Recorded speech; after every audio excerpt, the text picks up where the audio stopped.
vais vous introduire à le Dr Marie-Ève Bédard. Dr Marie-Ève Bédard est pneumologue au CHU de Québec, Hôpital Enfant-Jésus et Hôpital Saint-Sacrement, membre associé Institut de réadaptation en déficience physique du Québec, chargé d'enseignement clinique à l'Université Laval.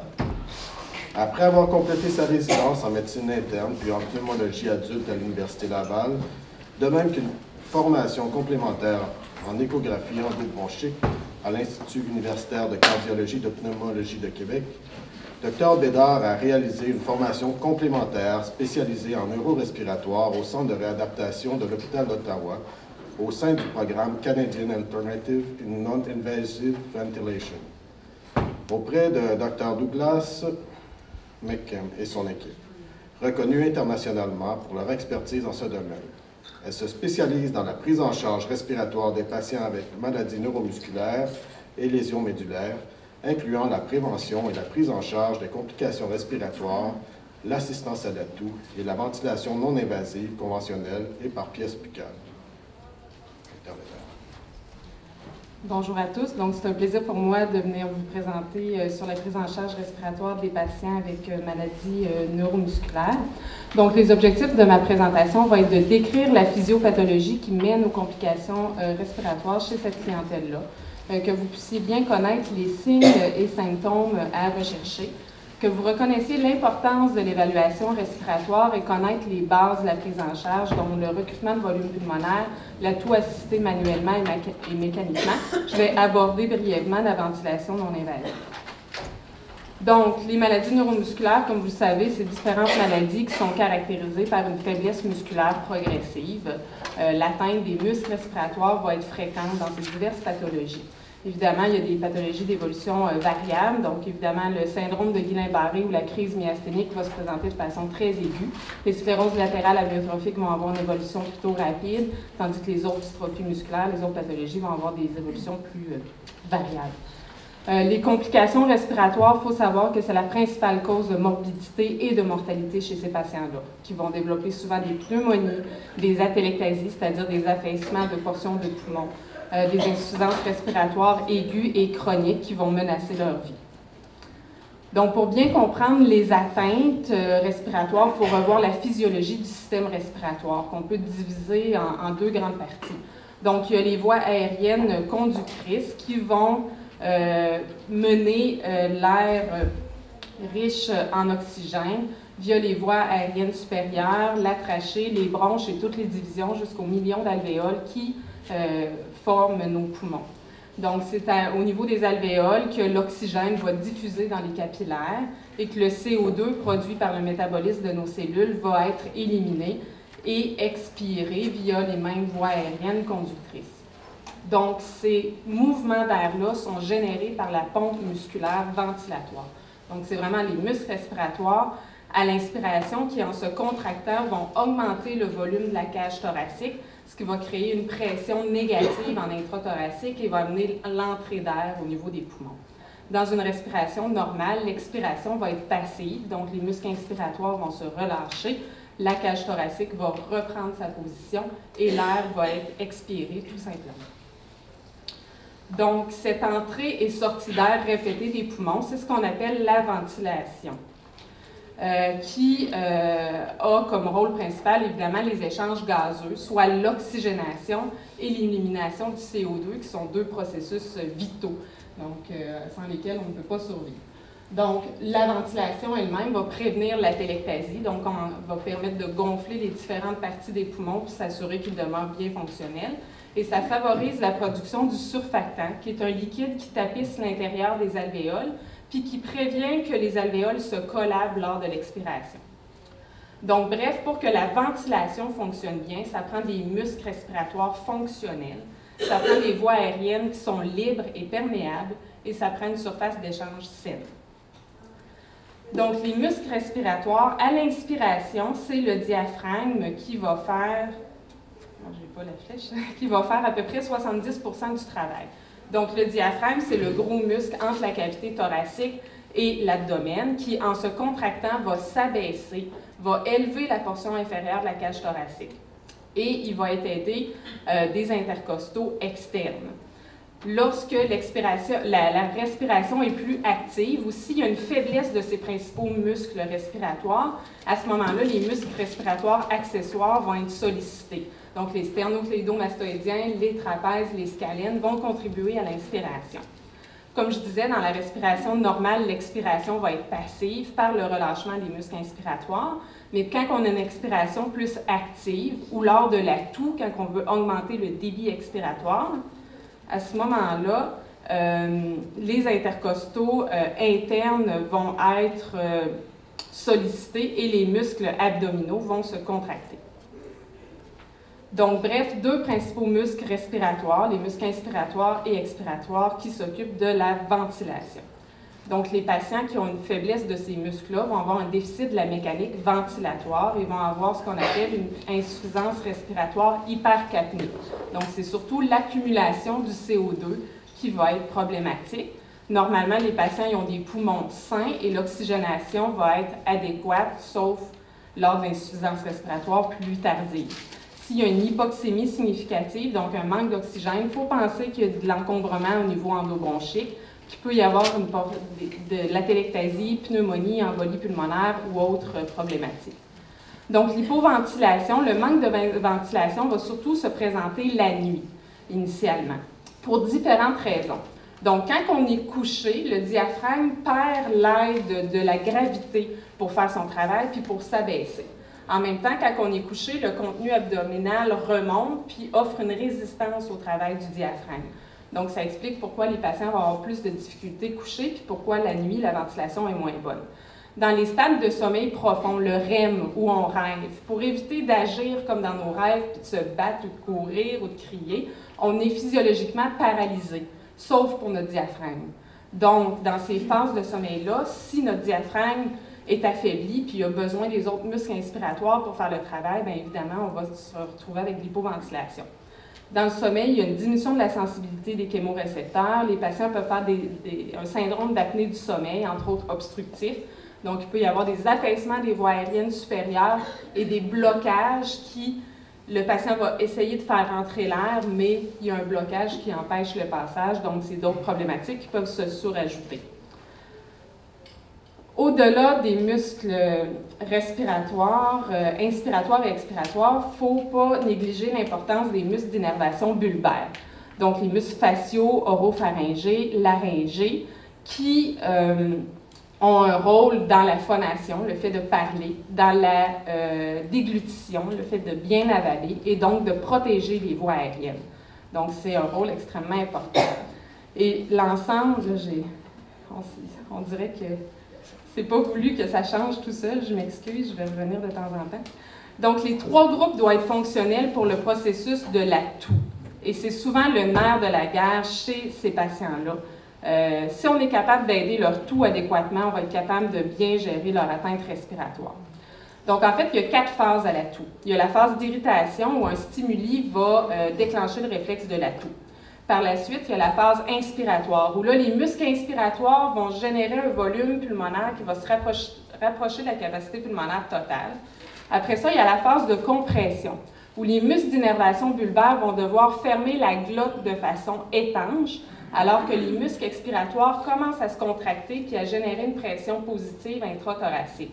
Puis vient la phase d'expulsion, où là, la glotte va s'ouvrir rapidement, en même temps que les muscles expiratoires continuent à se contracter, et c'est ça qui va générer un haut débit expiratoire qui va mobiliser les sécrétions. Donc, peu importe le groupe musculaire atteint, la toux peut être affectée. Donc, qu'est-ce qui arrive si on a une toux inadéquate et ou si on a un problème d'atteinte bulbaire puis qu'on s'aspire, la nourriture prend le mauvais bord, bien là, on a des sécrétions dans les bronches. Ça augmente les résistances des voies aériennes. Ça augmente le travail respiratoire pour des muscles qui sont déjà affaiblis. On se ramasse avec l'atelectasie, pneumonie d'aspiration, altération des échanges gazeux, puis ça précipite une insuffisance respiratoire. Donc, d'où l'importance de documenter puis de caractériser l'atteinte respiratoire. On peut, quand on le documente, introduire des mesures pour préserver la fonction respiratoire, prévenir les complications, identifier et traiter précocement les complications. Moi, mes patients, je ne veux pas qu'ils se ramassent à l'urgence, je ne veux pas qu'ils soient hospitalisés, puis je ne veux pas qu'on recourt à des méthodes invasives de bronchoscopie, intubation, etc. On est capable, sauf exception, généralement, de prévenir tout ça et de diminuer la morbidité et la mortalité. Donc, au niveau clinique, qu'est-ce que vous pouvez faire pour identifier les atteintes respiratoires chez vos patients? Donc, au niveau du questionnaire, c'est sûr qu'on va questionner l'essoufflement. Mais la dyspnée, ce n'est pas un symptôme qui est très sensible. Les patients, souvent, il y a une diminution de la mobilité, sont en fauteuil roulant, donc ils ne font pas tellement un niveau d'activité qui va leur permettre de ressentir de l'essoufflement. Un des symptômes très importants, c'est l'orthopnée. Justement, quand ils sont couchés, ils sont essoufflés. Donc, votre patient se met à dormir avec 2 puis 3 oreillers ou même dans son fauteuil. Ce n'est pas rare chez des patients qui ont une maladie avancée. Donc, les troubles respiratoires du sommeil. L'hypoventilation nocturne que je vous ai expliqué, ça va faire en sorte que le cerveau ramène tout le temps la personne en sommeil léger, induit de la fragmentation du sommeil. Donc, le sommeil n'est pas récupérateur. Ils vont se réveiller fréquemment la nuit. Ils vont se lever fatigués. Ils vont avoir des maux de tête le matin parce que le CO2 s'est accumulé en cours de nuit. Ils vont être hyper somnolents le jour. Ils s'endorment partout, sont fatigués, ils ont des troubles de mémoire, des troubles de concentration. Les autres choses à rechercher, évidemment, c'est de questionner sur la difficulté à s'alimenter, évaluer la dysarthrie. Est-ce qu'il y a des épisodes d'aspiration, de fausse route? Est-ce que les gens toussent pendant les repas? La sialorrhée, c'est la difficulté à gérer la salive qui va s'écouler. Donc ça, c'est un signe de dysphagie significative aussi. On peut questionner sur l'efficacité de la toux qu'ils peuvent percevoir moindre. Ils peuvent avoir de la difficulté à se moucher. Puis évidemment, s'ils font des infections respiratoires répétées, il faut que ça mette la puce à l'oreille qu'il y a un problème. Donc, à l'examen physique, les patients vont souvent avoir une fréquence respiratoire rapide puis une faible amplitude respiratoire. Comme je disais, normalement, la saturation va être normale, à moins qu'on ait de l'encombrement endobronchique ou quoi que ce soit d'autre, donc ça met la puce à l'oreille, ça aussi. Vous pouvez voir les patients qui utilisent les muscles respiratoires accessoires. Donc, on voit au niveau du cou les muscles qui sont activés à l'inspiration. La respiration paradoxale, c'est que normalement, en position couchée, quand notre diaphragme fonctionne bien, à l'inspiration, il va s'abaisser, puis le contenu l'abdomen va s'élever en même temps que le thorax. Mais quand il y a une faiblesse diaphragmatique importante, puis que c'est surtout les muscles accessoires puis les intercostaux qui font le travail, lorsque le thorax s'élève, le diaphragme va comme être aspiré en intrathoracique, puis va avoir un mouvement de l'abdomen vers l'intérieur. Donc, quand vous voyez ça chez votre patient en position couchée, c'est un signe de faiblesse diaphragmatique. Si vous l'auscultez, le murmure vésiculaire va généralement être abaissé. Il peut y avoir des ronchis s'il y a de l'encombrement.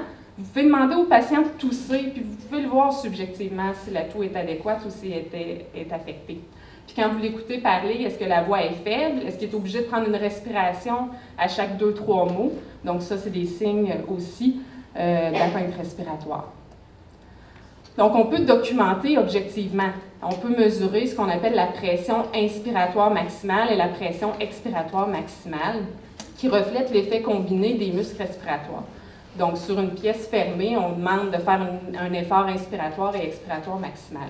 Il existe des prédits, mais ce qui est important à savoir, c'est des limites inférieures de la normale. Donc, une MIPS chez une femme devrait être au moins moins 50, une MEP de plus 80, et chez les hommes, moins 75, plus 100. Donc, l'autre chose qu'on mesure le plus fréquemment, c'est la capacité vitale via une spirométrie. Donc, c'est d'une inspiration maximale à l'expiration maximale, donc la quantité d'air totale que la personne est capable de générer. Donc, si on a un exemple, donc la capacité vitale forcée, vous allez toujours avoir la prédite, la valeur en litres, 1,71 litres dans ce cas-ci, et le pourcentage de la valeur prédite qui est à 55%.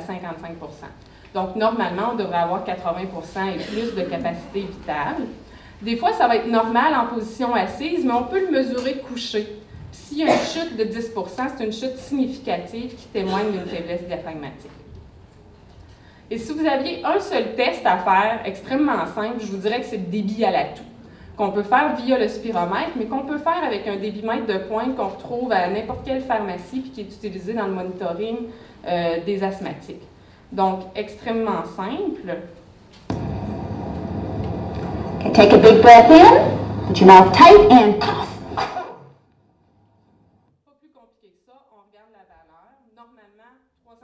À 720 litres par minute, mais le chiffre à retenir, c'est 270.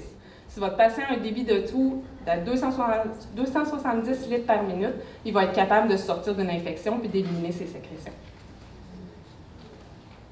Dans les autres tests objectifs qu'on fait, bien évidemment, on mesure le CO2 via le gaz capillaire ou artériel qui témoigne d'insuffisance respiratoire hypercapnique. Si les bicarbonates sont élevés avec une PCO2 normale, ça peut suggérer de l'hypoventilation nocturne.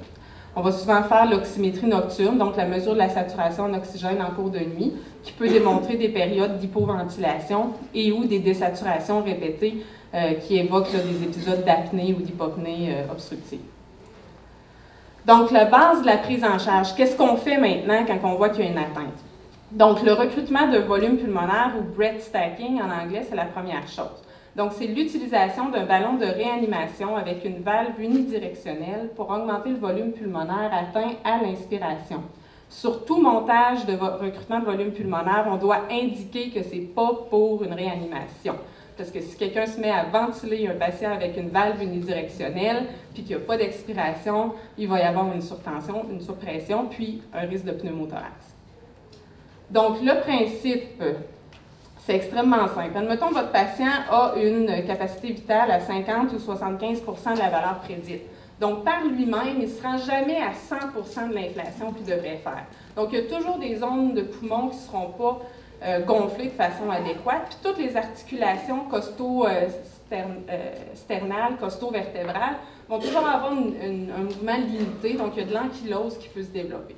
Donc, le concept, c'est qu'il va prendre sa capacité vitale qu'il est capable de faire, puis par-dessus, on va rajouter des volumes de façon à atteindre ce qu'on appelle la capacité d'insufflation maximale qu'on peut mesurer. Donc, vraiment d'aller recruter l'ensemble du poumon. Donc, une image vaut 1000 mots. Donc, regardez l'inflation. Take a big breath in, put the mouthpiece in your mouth, and breathe in, and again, and once more, and let it all out. Donc, on a vu vraiment, là, il atteint une insufflation supérieure à ce qu'il est capable de faire par lui-même.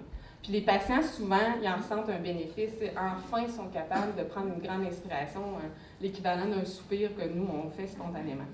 Donc, les objectifs, c'est de maintenir la compliance pulmonaire et de la paroi thoracique, diminuer et prévenir la téléctasie. Ça va augmenter la production de surfactants. On a des études qui démontrent que ça préserve la fonction pulmonaire, puis ça diminue le taux de déclin de la fonction respiratoire en sclérose en plaques puis en dystrophie musculaire de Duchenne. Puis comme on va en reparler, ça a un effet thérapeutique pour améliorer le débit à la toux. Donc, typiquement, on va l'introduire quand la capacité vitale est inférieure à 75 de la valeur prédite. Ça nécessite un patient qui collabore. Ça nécessite un patient qui a un bon contrôle de la glotte. Donc, s'il y a une atteinte bulbaire significative, ça va être plus difficile. Il faut qu'il soit capable de retenir chacun des volumes en fermant les cordes vocales adéquatement. Il faut qu'on soit capable de ne pas avoir de fuite autour de la pièce buccale ou du masque. Les contre-indications, c'est si on a un syndrome obstructif modéré à sévère, des bulles d'emphysème, quelqu'un qui a déjà fait ou qui a un facteur de risque de pneumothorax ou pneumomédiastin, parce que c'est la principale complication potentielle. Donc, généralement, on leur demande de le faire 4 fois par jour, idéalement, avant les repas et au coucher, puis à chaque fois, ils vont faire 3 à 5 insufflations maximales.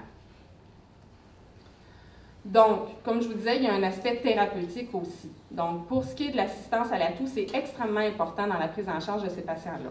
Donc, ça, c'est tiré des recommandations canadiennes de ventilation mécanique à domicile. Donc, si notre patient a un débit à la toux supérieur à 270 litres par minute, on va tout simplement le suivre. Mais dès qu'il va chuter inférieur à 270 litres par minute, on va initier le long volume recruitment, le recrutement de volume pulmonaire, pour l'assistance à la toux. Un exemple encore une fois. And cough. Good. Cough was 140. 140 litres par minute, insuffisant pour mobiliser les sécrétions. Clips. Big breath in, mouthpiece in, and breath in, breath in, breath in, breath in. Hold it, hold it, hold it, mouthpiece in, and cough. Good.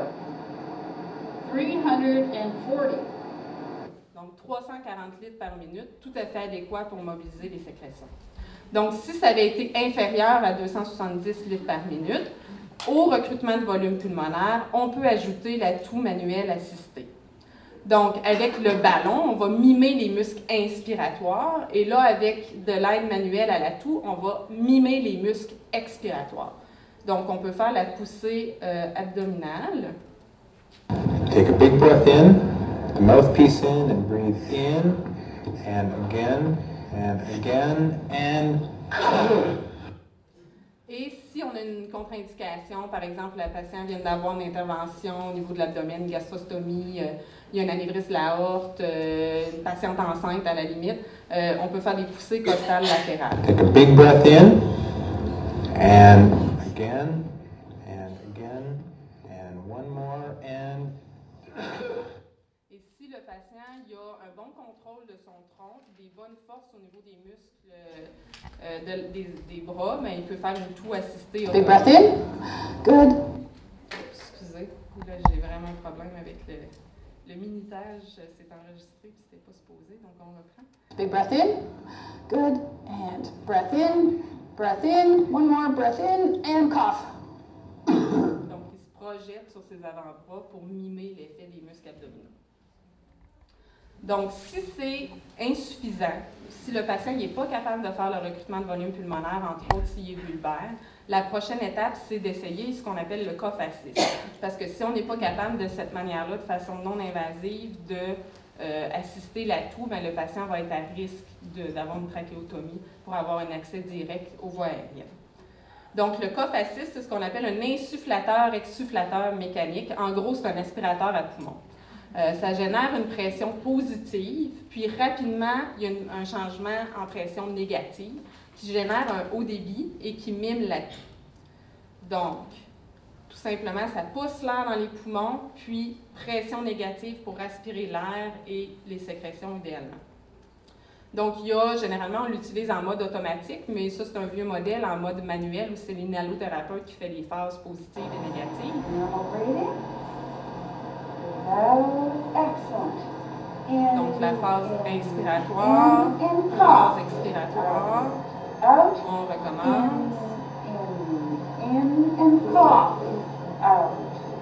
Donc, généralement, on fait 3 à 5 in-out, comme ça, mais souvent, on sent les sécrétions remonter, puis ça peut être suffisant de faire 2 fois comme ça, puis le patient il est capable d'expectorer. Donc, idéalement, encore une fois, 4 séances par jour avant les repas et au coucher pour assurer une bonne hygiène pulmonaire. Chaque séance, ça va être 3 à 5 séries de 3 à 5 in-out. Ça peut être combiné avec l'assistance manuelle à la toux pour augmenter l'efficacité. Et ça, autant que le recrutement de volume pulmonaire, ça va être fait aussi fréquent que nécessaire. Si le patient a une petite sécrétion en plein milieu de journée et qu'il n'est pas capable de la sortir, bien, il sort son ballon, il prend le cough assist, puis il peut éliminer la sécrétion de cette manière-là. Autre chose, c'est que ça s'utilise via une trachéo, ça s'utilise via un tube endotrachéal, donc en phase aiguë aux soins intensifs, ça a sa place et c'est très utile. Rapidement, c'est sûr que la dysphagie, c'est très important, une évaluation multidisciplinaire, orthophonie, ergo, nutrition, qui vont faire des conseils sur comment bien s'alimenter, ajuster les textures, la posture. C'est sûr que les patients, ultimement, peuvent nécessiter une gastrostomie de nutrition. Prise en charge de la sialorée, des fois c'est très incommodant, très gênant pour les patients d'avoir la salive qui s'écoule. Petit truc, la première chose à essayer, de l'atropine ophtalmique, 1%, mais qu'on utilise les gouttes en dessous de la langue, 1 à 4 gouttes jusqu'à 4 fois par jour. Ça a un effet local, peu absorbé, peu d'effet systémique. Donc souvent, ça va être suffisant. Sinon, on rajoute la mitriptyline, le robinul, la scopolamine. Il peut y avoir des injections de botox au niveau des glandes salivaires, la radiothérapie à faible dose au niveau des glandes salivaires qui ont des effets favorables aussi. Évidemment, avoir une machine à succion à domicile va aider le patient à gérer cette problématique-là. Enseigner la manœuvre d'Emnitsch aux proches, c'est de base, mais ça peut sauver une vie s'il y a une obstruction des voies aériennes. Vaccination, influenza, pneumocoque, chez les enfants, d'avoir le carnet de vaccination à jour. On veut prévenir les infections pour éviter les problématiques. Rapidement, je ne veux pas trop empiéter, la ventilation non invasive, donc ça, encore une fois, les recommandations canadiennes. Les indications générales, c'est les troubles respiratoires du sommeil qui sont symptomatiques ou l'hypercapnie diurne, une PCO2 en haut de 45. Chez les SLA, il y a des critères un peu plus larges parce que c'est une maladie qui évolue plus rapidement. Donc, on ne veut pas être en retard, on veut toujours être en avance puis prévenir les problèmes. Donc, dès qu'ils ont de l'orthopnée, dès que la capacité vitale est inférieure à 50%, dès que la MIP est inférieure à moins 40, ou s'ils ont les autres critères là, de troubles respiratoires du sommeil, symptomatiques, l'hypercapnie diurne, à ce moment-là, on commence la ventilation non invasive. Donc, les effets, bien, ça corrige l'hypoventilation nocturne, donc ça va améliorer tous les symptômes dont je vous ai parlé, ça améliore de beaucoup leur qualité de vie. Ça diminue le travail respiratoire. Moi, mon but, c'est de prendre le contrôle de la respiration de sorte que les muscles se reposent pendant qu'ils sont ventilés, puis sont plus efficaces par la suite. Ça permet un recrutement alvéolaire, ça améliore la compliance pulmonaire thoracique, puis ça améliore la survie dans la majorité des pathologies. Donc, moi, j'introduis avec 2 séances de titration en médecine de jour où le patient essaye le BiPAP, puis voit c'est quoi. Ça permet un peu d'apprivoiser tout ça. C'est important d'avoir un masque adéquat, confortable, qu'on n'a pas trop de fuite. La petite affaire à mentionner, c'est la capacité de retrait. Quand on utilise un masque qui couvre le nez et la bouche, le masque facial, il faut s'assurer que le patient est capable de le retirer parce que sinon, il ne sera pas capable de respirer si jamais il y a une déconnexion ou une panne de courant. Autrement, on s'assure qu'il y a des alarmes qui vont aviser puis qu'il y a toujours quelqu'un qui est présent en cas de besoin. Tout le matériel, quand on a les indications, est fourni par le Programme national d'assistance ventilatoire à domicile, puis c'est installé puis suivi là, par les services régionaux de soins respiratoires spécialisés à domicile, donc des inhalothérapeutes qui vont à la maison. Donc, on introduit la ventilation la nuit, initialement. On ajuste progressivement selon les symptômes, les téléchargements de la machine, la saturation la nuit, la PCO2. Quand c'est optimisé, mais que le patient a de l'insuffisance respiratoire, même le jour, donc ils vont se mettre à utiliser leur BiPAP pendant la journée. Mais quand ils l'utilisent, généralement plus que 12 heures par jour, puis surtout quand la fonction bulbaire est préservée, la ventilation à pièce buccale peut être très efficace puis appréciée des patients. Donc, au lieu d'avoir un masque au niveau du visage, il y a une pièce buccale qui est à proximité de la bouche, puis le patient va déclencher autant de respiration qu'il a besoin pour soulager son essoufflement, parler et autres. Donc, ça permet, par rapport au masque, de parler. Le patient peut se nourrir puis prendre des respirations à travers. Beaucoup plus mobile, tout est installé sur son fauteuil roulant. Il n'y a pas de contact avec la peau, donc évidemment, si on porte un masque 20 heures sur 24, bien, éventuellement, il va y avoir des plaies de pression, donc très désagréable. Puis c'est désagréable aussi pour le patient tout en avoir un masque dans le visage. Ça permet de faire le recrutement de volume pulmonaire de façon autonome. Donc, ils peuvent prendre plusieurs respirations, une par-dessus l'autre, comme ils le feraient avec le ballon. Donc, c'est ça. Ils utilisent ça le jour, puis la ventilation au masque en cours de nuit. Bon, j'avais une petite vidéo, mais je pense que je vais le passer. Donc, ultimement, il y a des patients qu'on n'aura pas le choix d'aller vers la ventilation invasive via une trachéotomie. En principe, c'est surtout les patients qui ont une atteinte bulbaire, puis qu'on a un échec à tout ce que je vous ai présenté, l'assistance à la toux, la ventilation non invasive. Mon message par rapport à ça, c'est que souvent, c'est fait dans un contexte d'insuffisance respiratoire aiguë. Le patient arrive à l'urgence, il y a une pneumonie, il est intubé, il se ramasse aux soins intensifs, pas capable de sevrer le ventilateur. Mais c'est sûr, à quelque part, qu'on va avoir de la misère à sevrer le ventilateur. Ils ont besoin d'un support ventilatoire. Puis souvent, la trachéo est mise en place dans des contextes comme ça. Le but, c'est de prévenir par des protocoles de soins, de savoir qu'il y a le cas fasciste, qu'est-ce qu'on peut faire de façon non invasive. Puis c'est très important de discuter avec le patient qu'est-ce qu'il veut. Si ça arrive, qu'est-ce qu'on fait? On va jusque-où? Est-ce qu'on se rend à la trachéo? Parce que des fois, les décisions sont difficiles à prendre, puis on n'est pas trop sûr, selon la qualité de vie du patient, etc., qu'est-ce qu'il aurait voulu. Donc, c'est toujours plus simple quand on a parlé avant. Puis c'est toujours plus simple d'installer la trachéotomie de façon élective plutôt que de façon urgente. Donc, de le préparer, de dire on est rendu là, puis on procède si c'est ce que le patient souhaite. Donc, en gros, les maladies neuromusculaires sont à risque de complications respiratoires. C'est la principale cause de morbidité et de mortalité. C'est important d'être à l'affût des signes et symptômes, de procéder à une évaluation objective par des tests de fonction respiratoire. Il faut savoir qu'il y a plein de mesures non invasives qui permettent de préserver la fonction respiratoire, de prévenir et de prendre en charge les complications.